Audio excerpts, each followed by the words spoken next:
मैं तुझे प्रथम गिनती में गिनाता हूं, देवताओं का आधिपत्य तुझे प्रदान करता हूं, सारे देवों में तू प्रथम गिनती में गिना जाएगा, प्रथम पूज्य माना जाएगा। बस शंकर भगवान ने वर दिया, थोड़ी देर बाद कार्तिकेय महाराज आ गए। कौन आए? जम के बोलो जरा। कार्तिकेय।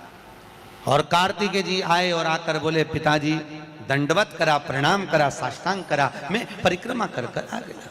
मैंने परिक्रमा करा। अब इधर तो देवता सब सारे देवता मिलकर अक्षत छोड़ रहे गणेश जी के ऊपर, स्वस्ति बात लोग आवाज लगा रहे, श्री गणेश जी महाराज की। अब सारी दुनिया में आवाज लग रही गणेश जी। तो कार्तिकेय ने पूछा, माँ ये गणेश जी का जय घोष क्यों हो रहा है? गणेश जी के जयकारे क्यों हो रहे हैं? गणेश जी के लिए इतना जय घोष? तो माता पार्वती ने भगवान शंकर के शब्दों को कार्तिकेय को सुनाया। कार्तिकेय रो पड़े, माँ मैं परिक्रमा कर कर आया, गणेश जी ने केवल आपकी परिक्रमा लगा ली, आपने उसको प्रथम गिनती में मान लिया। माँ उसने बुद्धि का परिचय दिया और मैंने कर्म का परिचय दिया। व्यक्ति को उसके भाग्य का मिलता है कि कर्म का मिलता है? जल्दी बोलो। कर्म का। आपका क्या विचार है? ये लोग तो बहुत दूर बैठे हैं इसलिए इनसे पूछ ही नहीं रही हूं। व्यक्ति को उसके भाग्य का मिलता है कि कर्म का मिलता है? पुरुषों से भी पूछने का मन है, मेरा भाऊ बोलो तो सही, कि उसके कर्म का मिलेगा कि भाग्य का मिलेगा? है दोनों का मिलेगा। मेरी माताएं जीजियां बिल्कुल सही कह रही है, दोनों का ही चाहिए। काय का भाग्य का और कर्म का, ये दो हैं। बैंक में एक लॉकर होता है, उस लॉकर में लोग अपनी रकम रखते हैं। बोलो तो सही है गलत? रखते हैं कि नहीं रखते? अपनी चेन, अंगूठी, मोबाइल, पर्स सब लॉकर के अंदर रखते हैं। बैंक में लॉकर होता है, लॉकर में रखने के बाद में लॉकर की दो चाबी होती है। कितनी चाबी लॉकर की? दो। एक चाबी तुम्हारे पास, एक चाबी मैनेजर के पास। तुम्हारी चाबी कितनी भी लगा लो, जब तक मैनेजर की चाबी नहीं लगेगी तब तक वो लॉकर, अरे बोलो जम के, नहीं खुलेगी। और बैंक का मैनेजर कितनी भी चाबी लगा ले, लॉकर खुलेगा क्या? नहीं, तुम्हारी चाबी लगना जरूरी है। उसी तरह तुम्हारी चाबी है कर्म की चाबी, तुम कितनी भी घुमा लो पर वो ताला नहीं खुल सकता जब तक मैनेजर मेरा शंकर अपनी भाग्य की चाबी घुमा कर नहीं जाए। इसलिए तुम कर्म करो, भाग्य की चाबी मेरा भोलेनाथ घुमाएगा, और कब क्या दे जाए तुम्हें मालूम ही नहीं पड़ पाएगा। इसलिए चाबी दोनों होना चाहिए, एक भाग्य की, एक कर्म की। दो चाबी होंगी लॉकर खुलेगा, अगर एक चाबी लगी तो लॉकर नहीं खुलेगा। चाबी। अब गणेश जी महाराज को भगवान कार्तिकेय महाराज बोल रहे हैं, माँ मैं कर्म करने गया था, मैं परिक्रमा करने गया था, और यहाँ गणेश जी महाराज को तुमने प्रथम गिनती में बना दिया। माँ ये क्या हुआ? माता पार्वती को गुस्सा तो बहुत आया, क्रोध भी आया। माँ पार्वती की आंख में अश्रु भी भर गए महाराज, आंसू आए। माता पार्वती की नई माँ खड़ी हो गई। माता पार्वती ने आज खड़े होकर भगवान भोलेनाथ जी से निवेदन करा, आपने अपनी जिंदगी की ये गलती कर दी। क्या गलती? शंकर भगवान पूछ रहे हैं, कौन सी गलती? तुमने गणेश जी को प्रथम गिनती में बना दिया, कार्तिकेय भी तो गया था, अगर कुछ थोड़ा सा आशीर्वाद रखना था तो कार्तिकेय के लिए रखना था, पर तुमने केवल गणेश को प्रथम गिनती में बनाया है, ये तुम्हारी गलती है। तो गणेश जी ने परिक्रमा भी तो करी है। माता पार्वती खड़े होकर शंकर भगवान से बोली, भोलेनाथ मैंने अपनी जिंदगी में आपसे कभी कुछ नहीं मांगा, पर आज तुम्हारी यह पार्वती तुमसे एक वर चाहती है। शंकर भगवान ने कहा, मांग, तुझे क्या चाहिए? पार्वती कहती है, आज के बाद तुम्हारी कभी पूर्ण परिक्रमा ना लगे, आज के बाद तुम्हारी कभी पूर्ण प्रदक्षिणा ना हो। पूर्ण नहीं होनी चाहिए। कौन ने मांगा? जम के बोलो। पार्वती। शंकर की पूर्ण प्रदक्षिणा माता पार्वती ने कह दिया भोलेनाथ आज के बाद ना हो, क्योंकि तुम भोले हो, तुम्हारे आसपास कोई घूम लेता है तुम उसको कुछ भी निकाल कर दे देते हो। होता है, दो बहुएं होती हैं, एक बहू रहती है पूना में, बोलो कहां, मुंबई या पूना, और दूसरी बहू तुम्हारे साथ रहती है, अरे बोलो जम के, एक दूर रह रही है और एक तुम्हारे साथ रह रही है। पर सास को जो साथ रह रही है ना, रोज पूछ रही है ना, वो अच्छी नहीं लगती, वो जो दूर रहती है ना उसका गुणगान 24 घंटे करती है। ये डोकरियों की आदत भी बुरी, बढ़िया, बड़ी बुरी आदत। जो पास रह रही वो अच्छी नहीं लग रही, जो दूर रह रही ना वो दिवाली पे आती है, बस दिवाली पे 30 त्योहार पर आती है, और दिवाली पे आते और आके पल्लू वल्लू लेके मम्मी जी मम्मी जी मम्मी जी करके आई आई करके बस 2-4 बार इधर उधर घूमेगी और सास इतनी खुश हो जाएगी तुरंत अंगूठी निकाल के चुपचाप रख ले। जो तुम्हारे पास में है वो बुरी लग रही है, वो चाय दे रही है, दूध दे रही है, बस बोलने में कभी कभी बोल देती है, अब बहुएं हैं बेचारी, हो जाता है। एक सास बहू से कहती है मैं सुबह 5 बजे उठती हूं, तू 4 बजे उठाकर। अब वो झगड़ा करते करते हमारे पास आ गए और हमारे पास आके बोली गुरुजी ये मेरी सास मुझे परेशान करे। मैंने बोला तेरी सास को, क्या बोल रही है? तो क्या मैं 5 बजे उठूं तो बहू 4 बजे उठना चाहिए। तो मैंने कहा अच्छी बात बोली, कोई दिक्कत वाली बात नहीं है, एक काम कर, बहू की उम्र है 20 साल, तेरी उम्र है 70 साल, तू 20 साल की बन जा, मैं भी इसको जगाना चालू कर देता हूं। जब तुम, वो कहते हैं ना सास भी कभी बहू थी, जब तुम बहू थे तुम भी खूब अलमस्त चकाचक सोते थे और तुम्हारी सास पहले उठती थी। बुढ़ापे में नींद नहीं आती जीजी, नहीं आती। आती क्या? अरे बोलो तो, आती बुढ़ापे में नहीं। मनुष्य की उम्र,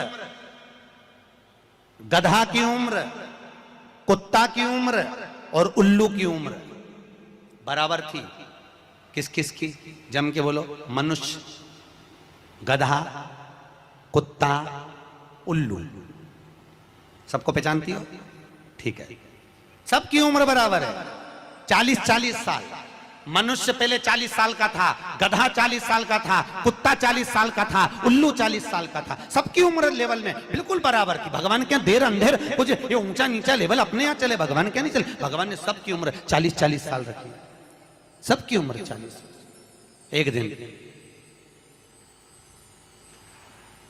गधा भगवान के पास में आया और गधे ने भगवान से आकर कहा अरे भोलेनाथ। भगवान शंकर ने पूछा क्या हो गया? महाराज हमारी उम्र 40 साल की दे दी, हम लोगों का बोझा ढोते रहे, लोगों का वजन ढोते रहे, महाराज हमारी उम्र बिल्कुल आधी कर दो, बिल्कुल आधी, हमें इतनी लंबी उम्र नहीं चाहिए। भगवान ने कहा ठीक है गधा, आज से तू 20 साल का। गधा कितने साल का हो गया? अरे जम के बोलो 20 साल का। थोड़ी देर बाद मनुष्य, आवाज सेट करो, मनुष्य इको खत्म हो गया, डिले नहीं आ रहा,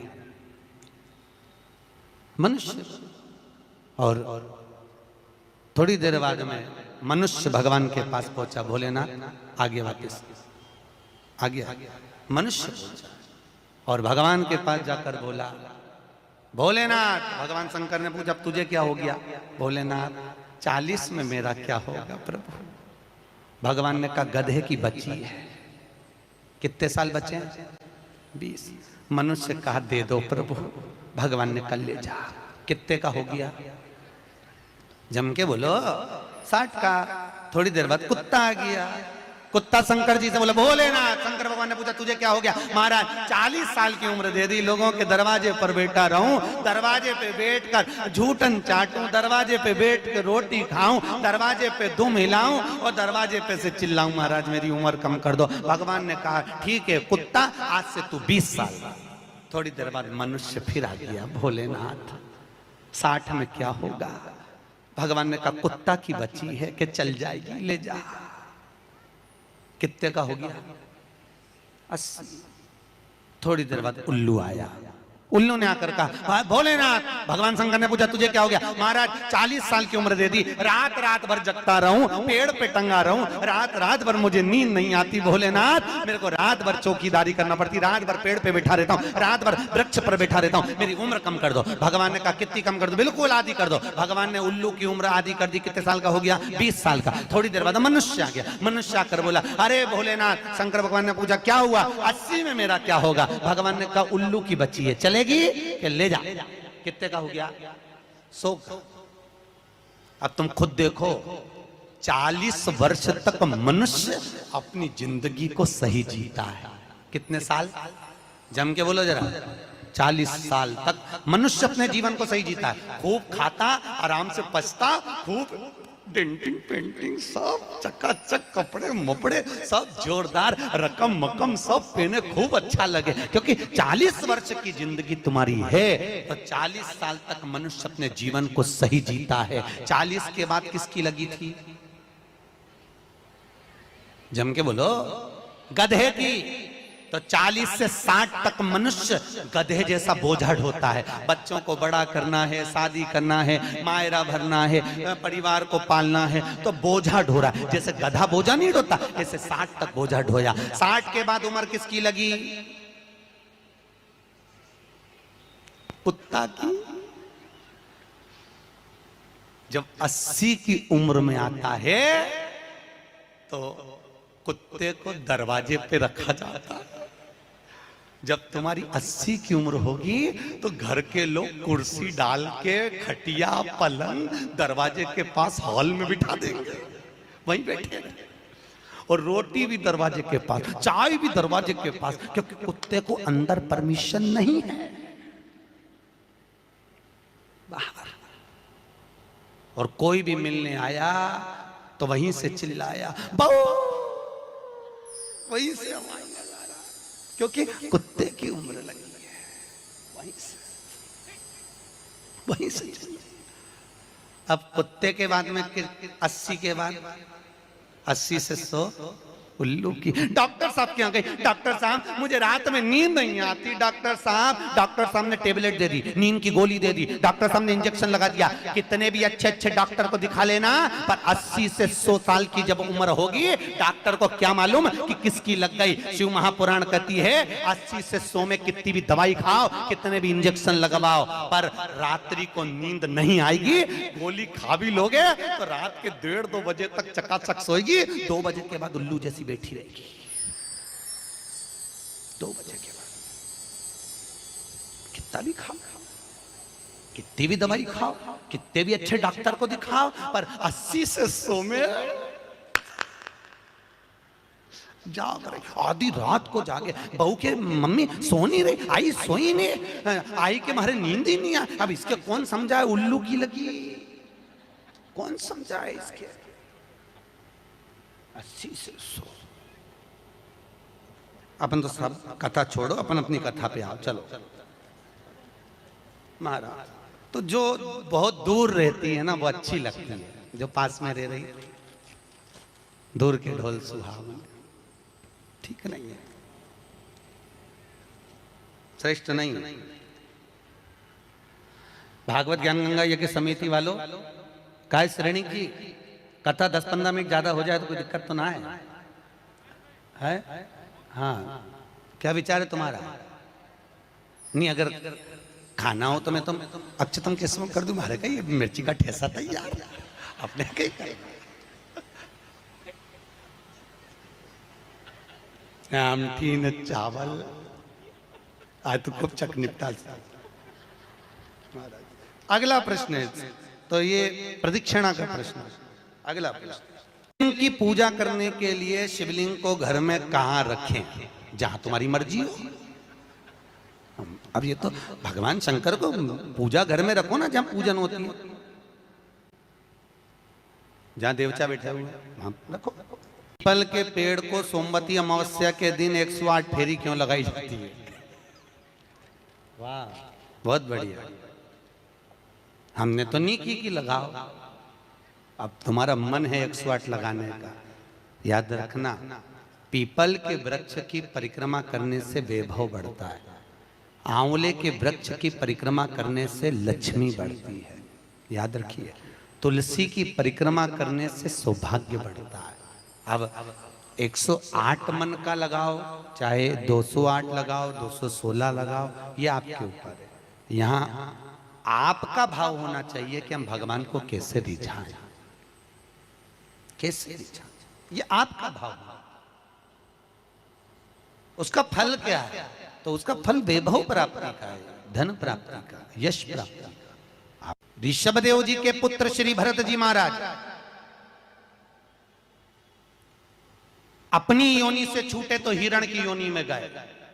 हिरण की योनि पाने के बाद श्री ऋषभदेव जी के पुत्र जो भरत जी थे, हिरण की योनि में आने के बाद में, हिरण की योनि पाने के बाद भरत जी को लगा कि मैं इस हिरण की योनि में पड़ गया हूं, इससे मुक्ति कैसे मिलेगी। तो हिरण की योनि में आने के बाद भरत जी महाराज पीपल के वृक्ष के नीचे जो संत बैठे हुए थे उनकी 108 परिक्रमा करते थे हिरण की योनि में। तो हिरण की योनि के 108 परिक्रमा कर रहे थे। उस दिन थी सोमती अमावस्या का दिन, जिस दिन हिरण की योनि से परिक्रमा करते करते भरत जी महाराज छूट गए थे और वापिस मनुष्य की योनि में आ गए थे। ये 108 परिक्रमा का फल है। ऋषभ जी के पुत्र हिरण की योनि से छूटकर परमात्मा की भक्ति को, मनुष्य देह मिल गई। शायद हो सकता है हम मानव की देह में हैं और मनुष्य की देह में आकर अगर हम भगवान की 108 परिक्रमा लगाते हैं, हम भगवान का भजन करते हैं, 108 परिक्रमा के अंतर्गत हम डूबे रहते हैं, तो हो सकता है मनुष्य की योनि से छूटकर हम देव योनि में चले जाए, भगवान की परास प्राप्त हो जाए। मां तो शास्त्र कह रहा है, अंजना माता गौतम बाबा से कहने पर शंकर की आराधना कर रही है। और आराधना करी माता अंजना ने, शिव जी की आराधना करी, शंकर की जब आराधना करी, शंकर का अभिषेक करा, भगवान भूत भावन प्रसन्न हो गए और शंकर भगवान ने उसी समय माता अंजना को वर प्रदान करा, तो चिंता मत कर, तेरे घर में पुत्र होगा। पुत्र, तू क्यों चिंता कर? भगवान शंकर जब भी देते हैं छप्पर फक के देते हैं। भगवान कृष्ण के यहाँ कितने बच्चे दिए? 1,77,086। अब अंजना माता के यहाँ भगवान संतान दे रहा है। भगवान अंजना माता के यहाँ, हनुमान जी महाराज कितने भाई थे? माता अंजना के गर्भ से जो संतान हुई थी, हनुमान जी महाराज सगे भाई कितने थे? हनुमान जी कितने भाई? अरे बोलो तो सही, हनुमान जी भाई कितने हैं? सगे भाई कितने हैं हनुमान जी महाराज? तो अंजना माता ने जब भगवान शिव की आराधना करी, शंकर की जब आराधना करी, तब भगवान शंकर प्रसन्न हुए। समय बीता, माता अंजना के गर्भ में भगवान शंकर के तेज पुंज को पवन देव ने ले जाकर माता अंजना के गर्भ में स्थापित करा। स्थापित करने के बाद पूर्णिमा के दिन, चैत्री पूर्णिमा के दिन, भगवान अंजना माता के गर्भ से शंकर का ही एक अवतार श्री हनुमान जी महाराज प्रकट हुए हैं। महाराज श्री हनुमान जी महाराज की। हनुमान जी सगे भाई हैं 6। कितने भाई हैं? 6 सगे भाई। सबसे पहले नंबर हनुमान, फिर गतिमान, केतुमान, धृतिमान, यतिमान, ऐसे हनुमान जी महाराज के 6 भाइयों का क्रम वर्णन किया गया। कितने भाई हैं? 6। हनुमान जी महाराज का एक भाई है जिसका नाम है गतिमान। क्या नाम है? गतिमान। और जिसके यहाँ पर फैक्ट्री हो, किसी भी तरह की फैक्ट्री हो, चाहे वो नट बोल्ट की हो, पानी की हो, किसी भी तरह की फैक्ट्री हो, अगर फैक्ट्री में जरा सी भी तकलीफ आती है तो हनुमान जी महाराज के उल्टा पांव, लेफ्ट पांव के नीचे का सिंदूर लाकर गतिमान का नाम लेकर अगर फैक्ट्री पर स्वस्तिक बना दिया जाता है तो वो फैक्ट्री धड़ाके से चलना चालू हो जाती है, कभी खराब नहीं होती, कभी परेशान नहीं करती। महाराज गतिमान हनुमान जी के 3 नंबर का भाई, गतिमान का नाम। ये जो राजनेता होते हैं ना, जब चुनाव लड़ने के लिए जाते हैं और उन्हें विजय प्राप्त करना है तो विजय पाने के लिए वो एक ही काम करते हैं। हनुमान जी के तीसरे नंबर का भाई गतिमान, उस गतिमान के नाम से जो व्यक्ति युद्ध करने के लिए जा रहा है या विजय पाने के लिए जा रहा है, अपने बराबर का लच्छा जानते हो, नाड़ा मोली, उसको नाप कर गतिमान के नाम से लपेट कर हनुमान जी के मंदिर में रख देता है और उस मोली को फिर अपने हाथ पर बांध लेता है, तो वो हार नहीं सकता, विजय ही प्राप्त करेगा। गतिमान का इतना प्रभाव है, चाहे कुछ भी। गतिमान है, वो नीचे नहीं गिरने, उसकी प्रखरता गतिमान। श्री हनुमान जी महाराज का प्रागट्य हुआ, अंजना माता के गर्भ से श्री हनुमान जी महाराज प्रकट हुए। पवन तनय संकट हरन मंगल मूर्त रूप, राम लखन सीता सहित हृदय बसौ सुर भूप। श्री हनुमान जी महाराज प्रकट हुए। देवताओं ने पुष्पों की वृष्टि करी, गंधर्व गान करे, अप्सरा नृत्य करे, चारों तरफ सुख समाहित हुआ। श्री हनुमान जी महाराज की हनुमान जी महाराज प्रकट हुए। प्रबल रावण को मारने में सबसे ज्यादा सहयोग किसने करा था? अरे जम के तो बोलो, हनुमान जी। पूरी पृथ्वी पर सबसे ज्यादा मंदिर किसके हैं? बोलो तो हनुमान के। अपने करमाला में तुम गिनना, अगली बार आऊंगा तो पूछूंगा। अगर अगली बार भागवत ज्ञान गंगा यज्ञ समिति ने मान लो बुलाया, तो पूछूंगा आपसे आके कि करमाला में कितने हनुमान जी के मंदिर हैं और राम जी के मंदिर कितने हैं। राम जी के मंदिर अगर 5 होंगे तो हनुमान जी के मंदिर 20 होंगे। हर जगह पर हनुमान मिल जाएंगे, हर जगह, कहीं पीपल के नीचे, कहीं कहीं बैठे हुए, कहीं कहीं बैठे, हनुमान ही हनुमान, ढेर सारे हनुमान। आखिर हनुमान जी के मंदिर ज्यादा, राम जी के मंदिर कम क्यों? नहीं तो राम के मंदिर ज्यादा होना चाहिए, हनुमान के मंदिर कम होना चाहिए। पर हनुमान के मंदिर ज्यादा इसलिए हुए क्योंकि हनुमान जी ने राम जी की इतनी सेवा करी कि भारत की भूमि पर सेवा पुजा गई। इसलिए हनुमान जी के मंदिर ही मंदिर बन गए। मंदिर तुम्हारे भी बन सकते हैं अगर तुम सही से। पर सबसे ज्यादा मंदिर किसके हैं? बोलो तो हनुमान के। अपने करमाला में तुम गिनना, अगली बार आऊंगा तो पूछूंगा। अगर अगली बार भागवत ज्ञान गंगा यज्ञ समिति ने मान लो बुलाया, तो पूछूंगा आपसे आके कि करमाला में कितने हनुमान जी के मंदिर हैं और राम जी के मंदिर कितने हैं। राम जी के मंदिर अगर 5 होंगे तो हनुमान जी के मंदिर 20 होंगे। हर जगह पर हनुमान मिल जाएंगे, हर जगह, कहीं पीपल के नीचे, कहीं कहीं बैठे हुए, कहीं कहीं बैठे, हनुमान ही हनुमान, ढेर सारे हनुमान। आखिर हनुमान जी के मंदिर ज्यादा, राम जी के मंदिर कम क्यों? नहीं तो राम के मंदिर ज्यादा होना चाहिए, हनुमान के मंदिर कम होना चाहिए। पर हनुमान के मंदिर ज्यादा इसलिए हुए क्योंकि हनुमान जी ने राम जी की इतनी सेवा करी कि भारत की भूमि पर सेवा पुजा गई। इसलिए हनुमान जी के मंदिर ही मंदिर बन गए। मंदिर तुम्हारे भी बन सकते हैं अगर तुम सही से।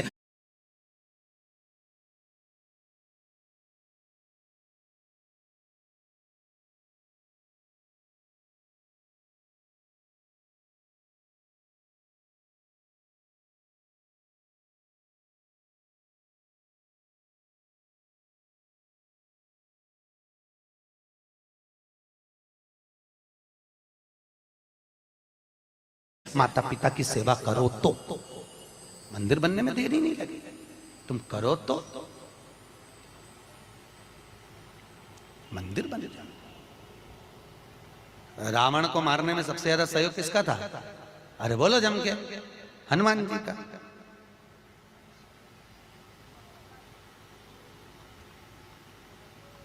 राम जी ने रावण की नाभि में बाण मारा था कि नहीं मारा था? अरे बोलो जम के। क्या था नाभि में? अमृत।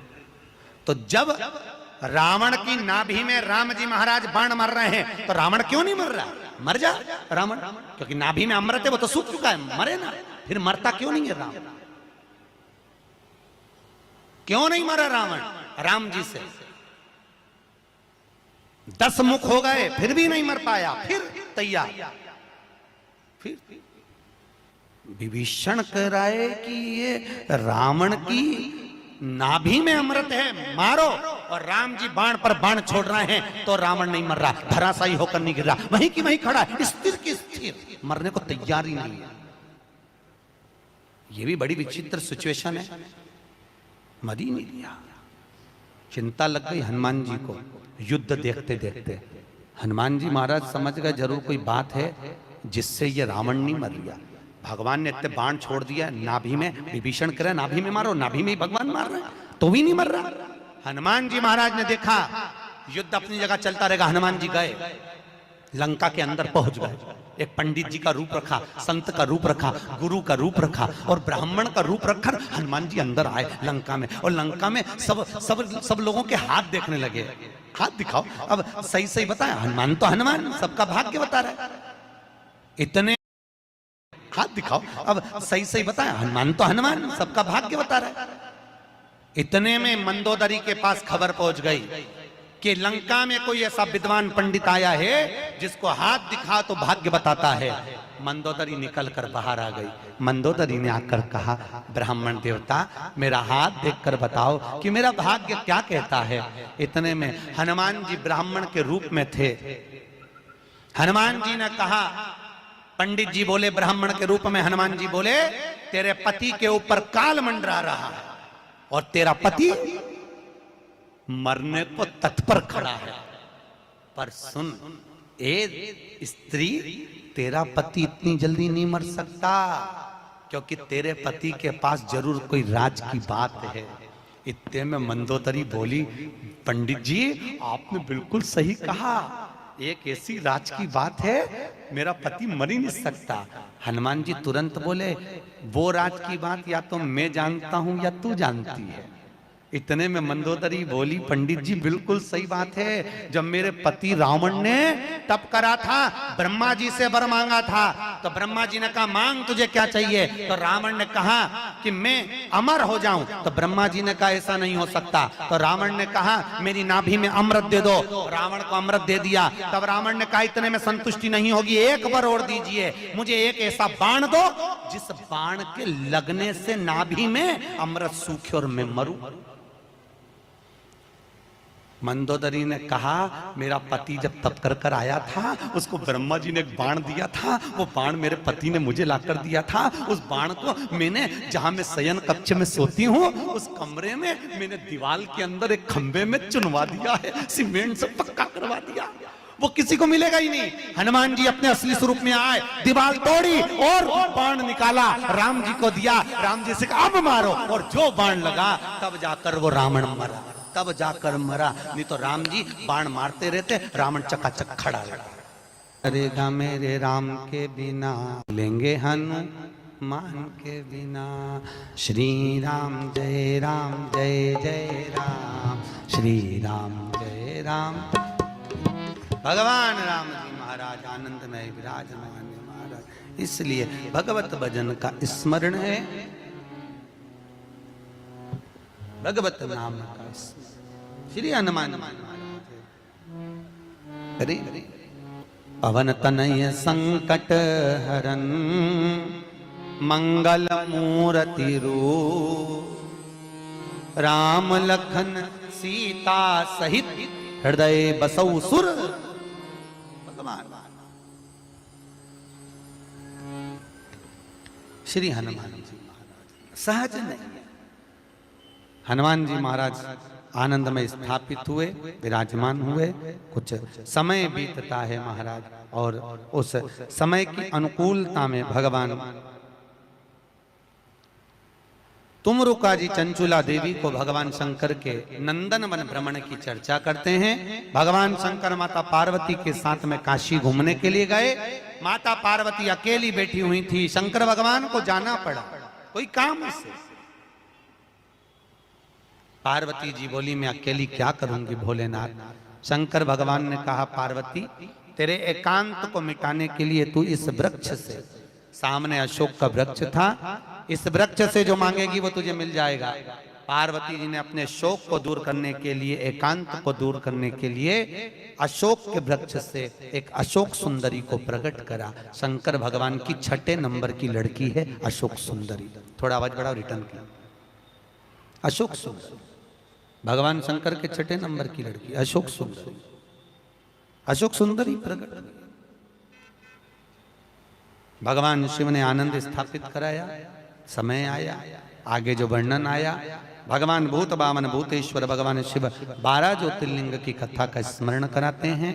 12 ज्योतिर्लिंग की कथा यहाँ पर प्रारंभ होती है महाराज। 12 और 12 ज्योतिर्लिंग की कथा का स्मरण कराया। श्रेणिक जी जो मुख्य यजमान है, रोज पूजन में बैठे हैं, आपके पुत्र और बहू, उनको 5 मिनट 10 मिनट के लिए बुला दो, जोड़े से बिठा दो उनको सामने।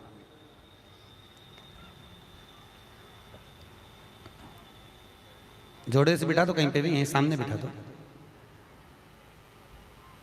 भगवान 12 ज्योतिर्लिंग की कथा का स्मरण कराते हैं महाराज। श्री तुमरुका जी चंचुला देवी से कहते हैं, चंचुला ये 12 ज्योतिर्लिंग की कथा है जो अखंड सौभाग्य को देने वाली है, लक्ष्मी की वृद्धि करने वाली है, सुख समृद्धि देने वाली है, कार्य में उन्नति देने वाली है, उत्तम फल की प्राप्ति कराने वाली है, वंश की वृद्धि कराने वाली है और हर कार्य में सफलता प्रदान करने वाली 12 ज्योतिर्लिंग की कथा है महाराज। चंचुला देवी कहती है महाराज वो 12 ज्योतिर्लिंग की कथा हमें श्रवण कराएं। भगवान शंकर ने अपनी जटा में से बेलपत्र को निकालकर अपने हाथ में रखा है और हाथ में बेलपत्र लेकर भगवान शंकर 12 ज्योतिर्लिंग की कथा का रसस्वादन ग्रहण करते हैं। प्रथम एक बार चंद्रदेव को अपनी काया का अभिमान हुआ, काया के अभिमान से चंद्रदेव बड़े प्रखर हुए और अपनी केवल एक धर्मपत्नी रोहिणी पर ध्यान देते थे, बाकी की पत्नियों पर ध्यान नहीं दिया। सारी धर्मपत्नियों ने जाकर दक्ष प्रजापति से विनती करी। दक्ष ने चंद्रदेव को समझाया, चंद्रदेव तुम मान जाओ, अपनी काया का अहंकार ना करो। चंद्र मानने को तैयार नहीं, रोहिणी पर आसक्ति ज्यादा थी। एक दिन दक्ष प्रजापति ने श्राप दे दिया, अरे चंद्र मैंने अपनी इतनी बेटियां तुझे ब्याही और उसके बाद भी तू केवल एक कन्या पर ध्यान देता है, अपनी धर्मपत्नियों पर ध्यान नहीं दिया। मैं तुझे श्राप देता हूं, तेरा शरीर टपक टपक कर गिरे, तुझे क्षय रोग हो जाए। क्षय शरीर टपक टपक कर नीचे गिरने लगा महाराज। चंद्रदेव इधर उधर भटकते हुए देवऋषि नारद के पास पहुंचे। नारद जी महाराज अपनी मस्ती में भगवत भजन में लगे हुए थे महाराज। नारायण श्रीमन नारायण, नारायण श्रीमन नारायण, नारायण श्रीमन नारायण। गाइए, सब गाइए। नारायण श्रीमन नारायण, ओ नारायण श्रीमन नारायण, नारायण श्रीमन नारायण, नारायण श्रीमन नारायण। श्री शिवाय नमस्तुभ्यम दोस्तों, अगर आपको वीडियो अच्छी लगी हो तो प्लीज़ चैनल को सब्सक्राइब करिएगा, साथ ही वीडियो को लाइक और शेयर करना ना भूलें, ताकि हम आपके लिए इसी तरह के सिलेक्टेड आइडियाज़ लेकर आते रहें। मिलते हैं नेक्स्ट वीडियो में, तब तक के लिए ओम नमः शिवाय, जय माता दी।